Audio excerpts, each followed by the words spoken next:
Hi, my name is Paris Rozak, and this is Project 6, Color Psychology. Now, what is color psychology? Color psychology is the study of colors and how they can influence our emotions or behaviors. Different colors are often associated with specific meanings or evoke certain feelings or reactions in people. Here are some examples. Blue is one of the more commonly known colors to provoke calmness, peace, and stability, also representing trust and security. On the other hand, yellow is often linked to cheerfulness, optimism, and energy, but can also signify caution or deceit.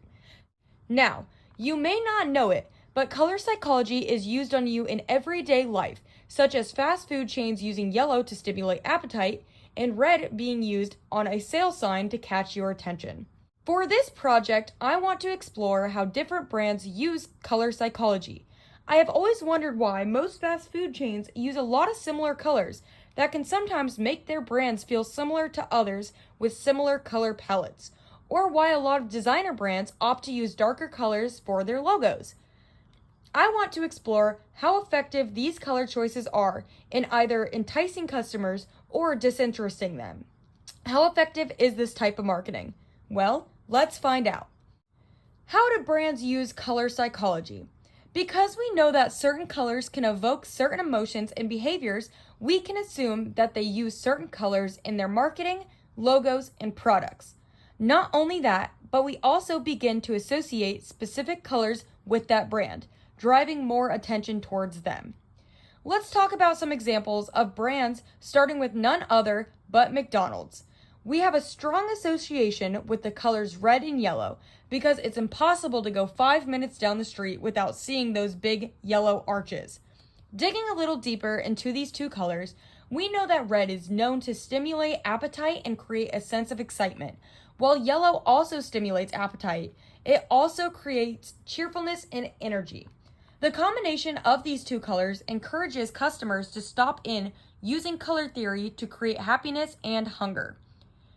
A brand that took it to another level is Tiffany & Co., using a specific shade of blue, Tiffany blue, which they have trademarked. By consistently using this color in their branding and packaging, they have created a strong association with their brand and the quality of their products. Because Tiffany blue and Tiffany & Co. have such a strong association, the color is now seen as luxurious, sophisticated, and evokes feelings of elegance and high quality. Another brand that uses color psychology is Starbucks. Green is often associated with health and tranquility, and by Starbucks using this color, they are creating a calming and welcoming environment, encouraging customers to relax and enjoy a coffee. Green can also create a sense of environmental responsibility, which can also align with the brand's image.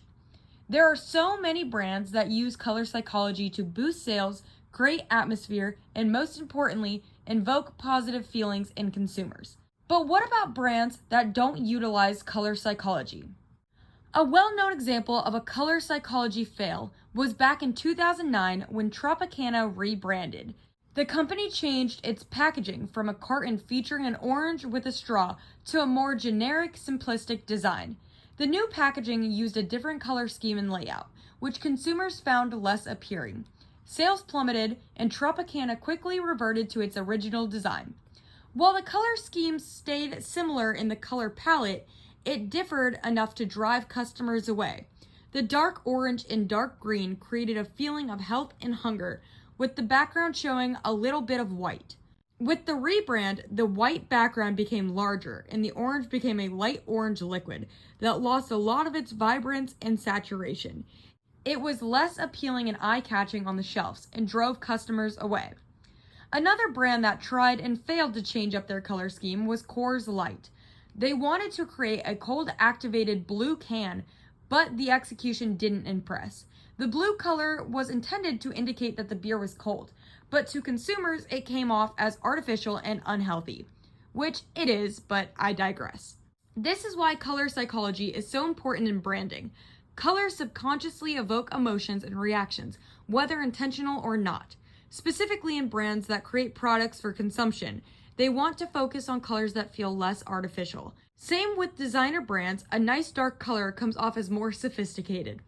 I have learned a lot from this study, mostly that fast food chains may use colors to convey their healthy products, but it's not actually going to be that healthy.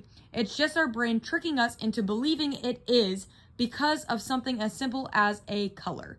So next time you pass a McDonald's and think that you are starving, get a couple more minutes down the road, let your eyes relax, and realize that you aren't actually starving. Thank you.